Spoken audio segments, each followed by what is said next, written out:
I'm Marietta Lee. I'm the founder of the Marietta Museum of Art and Whimsy. When people come here, sometimes they come in grumpy, and you can tell it on their face, you know. Sometimes the men are kind of dragged in by their wife, and they're going like, oh, last thing I wanted to do today, you know, was go to wacky whimsy place, you know. I know it's full of crap.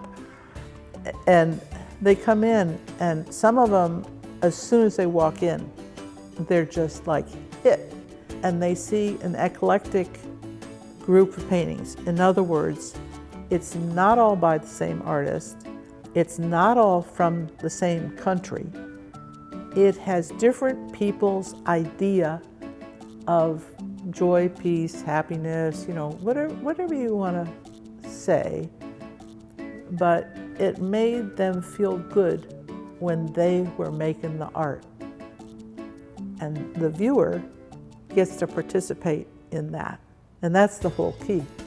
The more you do this, the more years you do it, the better you get at figuring out who's going to fit in this group of stuff and who's not. And you don't buy the artwork that doesn't fit. You want to buy something so you have a really good collection of artwork that kind of sings together.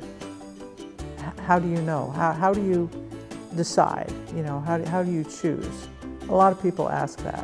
You have to define a niche. You have to define something that other people don't have. You have to find something different. And I started it off with the Marietta Museum of Art and Whimsy. Big loophole. I could have art and whimsical art. Then I thought, okay, you need to kind of focus on the whimsy stuff.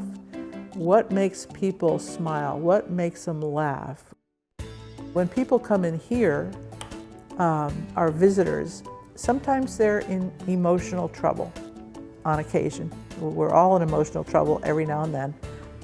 And being here kind of lifts their heart. It lifts their spirits a little bit.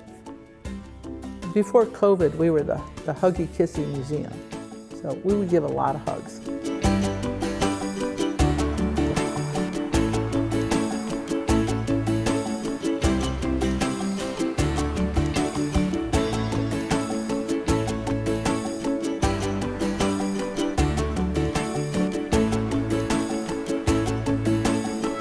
It's taken a long time to figure out what whimsy is. So I looked it up in the dictionary, and the dictionary says fanciful, unexpected.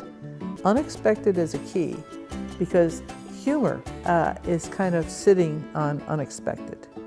I look for artwork that has the human experience in it, and it's hopeful. In other words, today's bad, but tomorrow's going to be better.